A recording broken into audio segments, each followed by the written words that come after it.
Friends, welcome to our channel. బక్క జెడ్సన్ అన్న 13 రోజుల నుండి ఆమరణ నిరాహార దీక్ష చేస్తున్నాడు తన ఇంట్లో. కేవలం డిఎస్సి వాయిదా వేయాలి, గ్రూప్ 2 గ్రూప్ 3 పోస్టర్లో పెంచాలి, గ్రూప్ 1 1:50 కాదు 1:100 పోస్టులు పెంచాలి అని చెప్పేసి ఎంతో కమిట్మెంట్తో బక్క జెడ్సన్ అన్న తన ఇంట్లో తన నివాసంలో 13 రోజుల నుండి ఆమర నిరాహార దీక్ష చేస్తున్నాడు మన నిరుద్యోగుల కోసం. కనీసం బక్క జెడ్సన్ అన్న ఎలా ఉన్నాడని కూడా రేవంత్ రెడ్డి తన ఇంటెలిజెన్స్ బృందాల ద్వారా సమాచారాన్ని సేకరించకుండా బక్క జెడ్సన్ అన్న ఆమర నిరాహార దీక్ష చేస్తున్నాడని తెలిసి కూడా ఏమీ పట్టించుకోకుండా వ్యవహరిస్తున్నాడు రేవంత్ రెడ్డి. ఈరోజు బక్క జెడ్సన్ అన్న స్పృహ తప్పి పడిపోయి అతనికి పల్స్ రేట్ మొత్తం తగ్గిపోయి చావు బ్రతుకుల మధ్య కొట్టుమిట్టలాడుతుంటే అక్కడ బక్క జెడ్సన్ అన్న దగ్గర వాళ్ళ ఫ్లాట్ దగ్గర పోలీసు వారిని కూడా రేవంత్ రెడ్డి పెట్టిండు.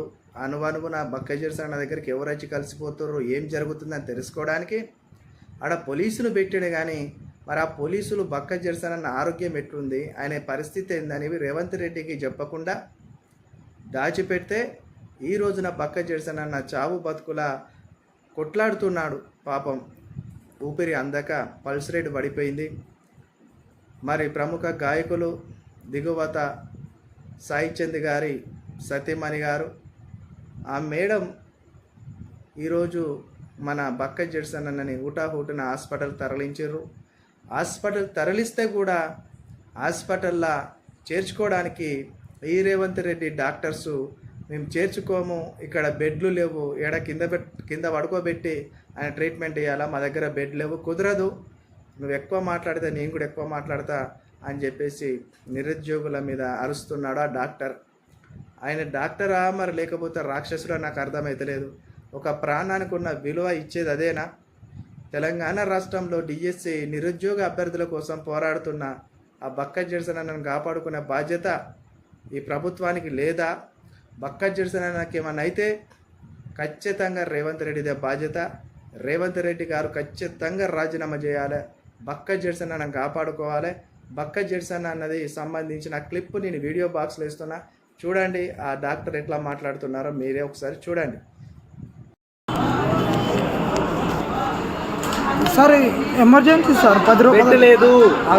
ఎమర్జెన్సీ గట్టిగా మాట్లాడినా నేను నేను గట్టిగా మాట్లాడట్లేదు సార్. ఇంతమంది ఉన్నారు కదా, లేనప్పుడు ఏం చేయమంటావు? కింద పడుకోబెట్టాలా పేషెంట్ ని? పడుకోబెట్టండి సార్. మళ్ళీ అక్కడి నుంచి మన పోలీసు వాళ్ళు మమ్మల్ని ఏమొస్తుంది మీతో కొట్లాడట్లేదు సార్. మేము ఆరిమోతో మాట్లాడుతూ ఆరిమోతో పట్టుకెళ్ళి మరి అక్కడ పేషెంట్ చేస్తామంటే ఇక్కడ నిమ్స్ లో ఉంటుందని ఫోర్స్ఫుల్ గా సీఐలు అందరూ పంపించారు మాకు. మీతో మేము ఎందుకు గొడవ పడతాం సార్? బెడ్ లేదు, ఆరేమోతో మాట్లాడానట ఒకసారి మాట. హలో తీసుకొని మనం నిమ్స్కి వచ్చినాక ఇది ఇక్కడ డాక్టర్స్ ఉన్నారు, ఇక్కడ ఓపీ దగ్గర వీళ్ళు ఎమర్జెన్సీలో మా కార్డ్స్ లేవు మేము తీసుకోమంటున్నారు. ఏఎంఎస్ నుంచి ఏమో ఇక్కడ నిమ్స్కి తీసుకొని వెళ్ళమని చెప్పారు. ఇది ఇక్కడ ఉన్నటువంటి పరిస్థితి. జెడ్సన్ ఉన్న ఆరోగ్యం ఏం బాగాలేదు. 11 నైట్ మొత్తం నిద్రపోలేదు. ఆ ఇంజక్షన్లు పుచ్చుతుంటే చాలా తలడిల్లిపోతున్నాడు. ఇబ్బందికరంగా ఉంది అన్న ఆరోగ్య పరిస్థితి. 10ంటికి అందరు నిమ్స్ దగ్గరికి రండి. వాళ్ళ ఇంట్లో కుటుంబ సభ్యులు కూడా చాలా ఆందోళనకరంగా ఉన్నారు. వాళ్ళ బాబు బాగా ఏడుస్తున్నాడు. దయచేసి 10ంటికి అందరూ నిమ్స్కి రండి. మీడియా మిత్రులు కూడా రండి.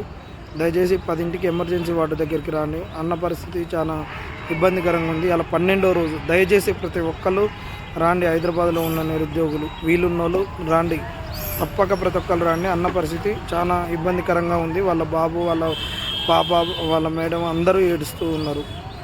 చెప్పు, మీరు ఎట్లా లిఫ్ట్లో ఎట్లా తీసుకుపోతారు? ఒక్క నిమిషం నాన్న, ఇది పట్టుకోబేట.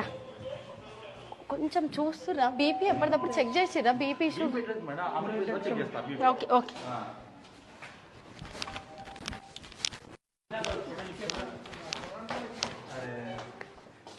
అరే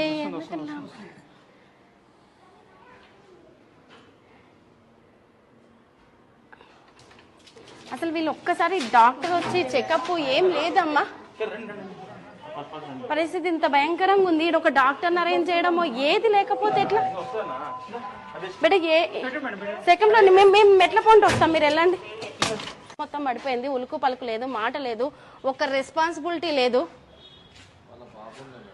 వాళ్ళ బాబు ఉంటే గవర్నమెంట్ నుంచి ఇంత ఇదిగా దీక్ష చేస్తుంటే మీరు ఇన్ఫార్మ్ చేయాలి కదండి. ఇప్పుడు ఉలుకు పలుకు లేదు, మనిషికి ఏమన్నా అయితే ఎవరు? మీరు ఇంత ఇదిగా మీరు ఏదో డ్యూటీ అంటే మేము వస్తున్నాం డ్యూటీ పైకి ఇన్ఫార్మ్ చేయాలి కదండి.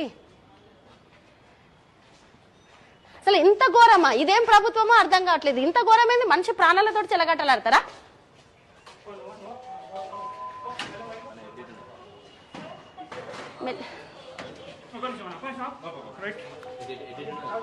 ఇదేమన్నా కొంచెం డౌన్ చేయడానికి వస్తుంది.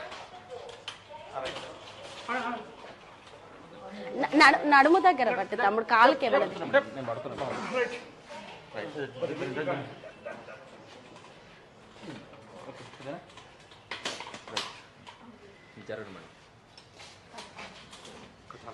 బేట మమ్మీ మీరు ఎవరైనా ఒక్కరు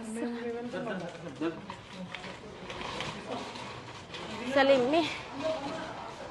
ఏం భయంకరమైన పరిస్థితి అండి, నాకు అర్థం కాదు. ఇప్పుడు హాస్పిటల్కి షిఫ్ట్ చేసేది మాత్రం చూపిస్తున్నారు, మరి మనిషి దగ్గర ఒక్కరు డాక్టరు ఏంది 10 రోజుల నుంచి దీక్ష చేస్తుంటే ఏముండదా? మనిషి ఉలుకు పలుకు లేడు, పల్సు మొత్తం పడిపోయింది. ఏమన్నా అయితే ఎవరు? ఏమన్నా ఆయన జెన్యూన్ ఇష్యూ గురించి, నిరుద్యోగుల గురించే కదండి చేస్తున్నది.